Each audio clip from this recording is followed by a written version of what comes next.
Kenny Moore is one of the most thoughtful guys in that Colts locker room. And you're going to hear him be really, really thoughtful when asked about Braden Smith and the issues that Braden dealt with last year, issues that kind of Kenny has dealt with and been really public in dealing with in his mental health. But you get the sense of why this team is kind of special as you listen to Kenny Moore, because this team, they're like this. They care about each other. They view each other as brothers. And this is the NFL.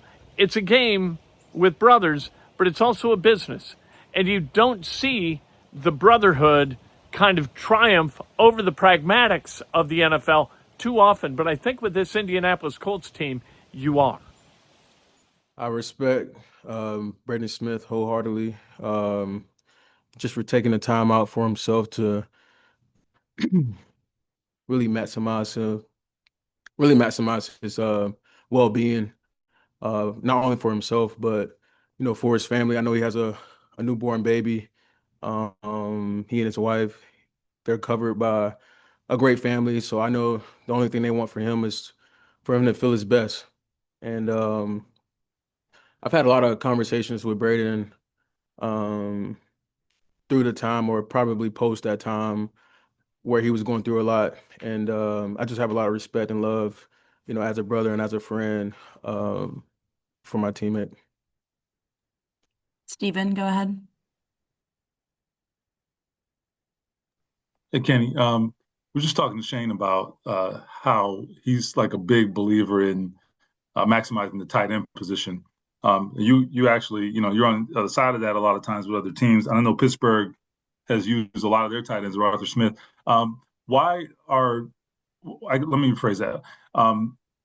Why are some tight ends, I guess, such difficult matchups? Because of the uniqueness, I guess, of that position. The size of the guys, the athleticism. Is there something unique about that position that makes it a tough matchup? Yeah, I think, definitely for several wide receivers, tight ends in this league, they become wide receivers, and whenever they get the ball, they turn into a running back. So the more athletic ones, they kind of just box you out. Um, they kind of understand their size advantage that they have on a lot of different guys who are covering them in the league. That makes them a really good tight end who turns into a receiver. So, and that really gives the offensive coordinator and the head coach a lot of creativity to move them around, to build the trust within the offense, to have another guy that's able to go downfield and catch the ball. Not only just catching the ball, they're using many ways to, block and be in a run scheme. So when you think this guy may be going out for a pass, he's just blocking on this play, but it can be another aspect to the offense whenever it goes from a running offense to a passing offense. Obviously, with the boots and play actions that's able to occur in the offense, it just gives that versatility to an offense, and I think that's what makes our offense pretty good as well. Having Tyler Warren and different run schemes, obviously, and then it goes into a boot play action, shot play, having them in the backfield. So there's a lot of different things that you can do with a guy such as a tight end that's able to block and then get into the pass game. Appreciate it. Jake. Hey, what's up, Kenny? So yesterday after the sack, you had the hand washing celebration, which was a callback to that social media video from earlier in the week. On the surface, just kind of a silly thing, but how important is it to you, to make a impact in the community and connect with kids like you've kind of done throughout your career? Yeah, just being one of those kids who looked at sports figures as like heroes and stuff like that, and obviously being in the profession that I'm in, a lot of the youth around town or social media, whatever it is, they see you as this this guy on a pedestal, or they just think you're an inspirational person. But just knowing my background, I just try to honor them as well, made them be seen, made them valued as well. So, and you never know how far that stuff like that goes. So there was a unique opportunity for me to kind of do something fun, funny, crazy for, whatever you think. But it was a point in time last week where some of the kids showed me a celebration that I should do, and I was like, I'm not too sure. And so I was like, you know what? I'll give you a shot. So if I make a play in the game, I'll do it in the games.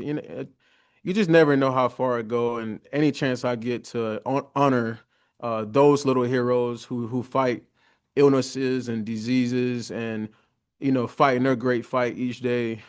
Any chance you get to kind of um, take the stress off of them. I think that's always an opportunity that all of us should probably partake in, and I think that's what it's all about. Thanks. We can do a few more. Joel.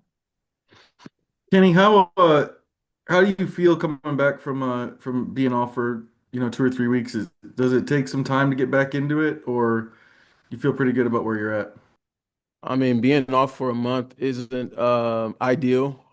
None of us want to miss time, obviously, but whenever we play this game of football, that's just something that we sign up for. Um, I think the organization and the coaching staff and my teammates just have given me a lot of grace and not rushing what I've been dealing with since week 3 to just to be my best whenever it's time to be my best and having a time off to be a coach amongst other teammates or just be patient with whatever I'm going through. Just been very important for me in my 9th year, and it's just it's working on my growth and my faith and everything that kind of goes into having an injury and just being away from the game. Um, and then obviously coming back last week versus the Chargers, and then this past week versus the Titans. It's a lot of like things that I got to work through to be as best as I can for the team, just to put us in the best position as possible, and not be selfish. Like even whenever I'm feeling something, to speak up and to kind of shed away my self pride and to say, hey, I need one, Chris. Chris been amazing for not only for me but for the team as well. Just being prepared. He got to wear a lot of different hats of playing special teams and just being counted on when he doesn't really know if I'm gonna want a series off or maybe 2 plays off because I'm not too sure if the pain that I have, it'll, wear off as fast as I want. So, just giving the team as much as I can, but there's other guys who are staying ready as possible to give the team what they have as well. So I try to do my best with those things, just by communicating and not really, surprising Chris or any other corner that we have to go in a game and, have these other components that we have to go win a series and get the offense the ball again. So just doing all we can as a group to stay ahead of the play and just make good plays. We'll go with Jake, and then Kevin will be our last question. Yeah, as one of those guys that spent some time banged up this year, what do you see with Jalen, who is a guy who a lot's been taken from him with injuries this year, and he's not been able to really establish himself under a new coordinator quite yet. How have you seen him kind of keep his head up and stay in there?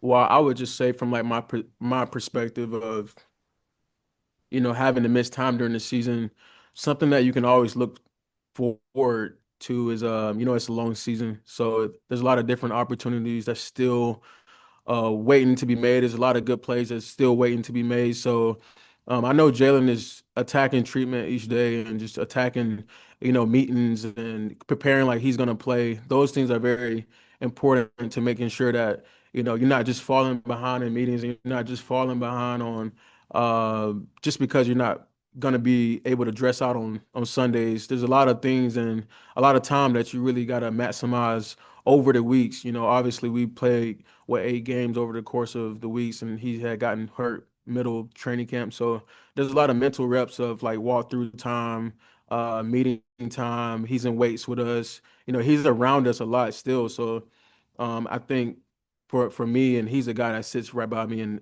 meetings. It's just making sure that you're preparing yourself for whenever you are coming back. So it's not even about the time that you're missing. It's about the time that you're preparing for whenever you get back on the field. So we want to be our best in November, December, going into this whole stretch of things. And so no matter if you miss 1 play or 1,000 plays, we need your best whenever your best is being called for. So yeah, I know there's a pressure for a guy that hasn't played yet this year. But it is a grace, and there's a respect and appreciation from other teammates, because we all count on Jalen Jones, and we love him. And I know he's doing the right things to get back on the field with us, and I can't wait to see 40 back out on the field. And Kevin, last question. Kenny, you guys are 7-1, at best record that you've had at the midway point. Do you have any, I guess, thoughts, opinion if you guys should make a trade deadline move to try and improve where you guys are already at? Yeah, my job is to play cornerback. I'm not too sure about any trade deadline moves. Whoever's in charge of that, which is Chris Ballard and staff, I know they'll make the best decision possible if needed. There's Kenny Moore, and Kenny Moore is always a really interesting guy to hear from because Kenny thinks about his answers. He doesn't take lightly the responsibility of providing answers to you via the media. And so listening to Kenny Moore, you always get stuff that you don't necessarily get from anybody else. These guys who just kind of toss off answers without a lot of thought, that's not Kenny Moore.